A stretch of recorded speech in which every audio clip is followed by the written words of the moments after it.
So today, finally, may experience ko na very smooth at sarap sakyan na skateboard. X-Way Ripple. But first, let's do a quick unboxing. Hello mga ka-DNA, si Shailene po ito. Subscribe to Shopping Sensei.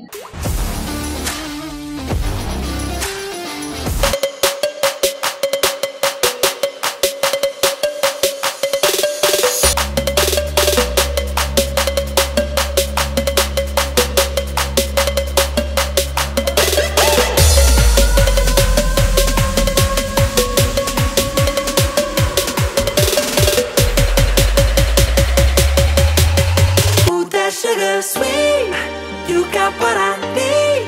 Sipping on the potion, all that good emotion, tested by the motion. Para kanino naman itong X-Way Ripple? Kung kayo hindi pa nakapag-try mag-electric skateboard or skateboard, ito ay magiging challenging pero hindi naman imposibleng matutunan. Sa katotohanan niya, sa YouTube lang din ako natuto paano mag-electric skateboard. Pero kung gusto niyo yung mabilisang andaran agad at first time nyo lang mag-i-skate, ayan eh, medyo talagang mas challenging. Dahil ako, nung nag-i-skate ako, ito ay pang vlogging lang.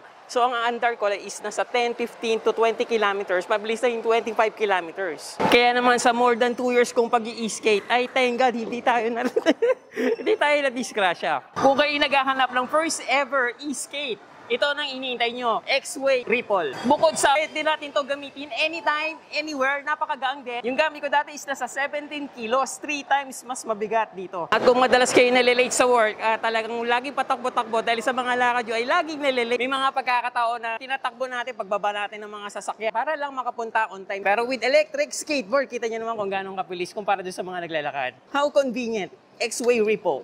Hello mga ka-DNA, si Shailene po ito. Subscribe to Shopping Sensei.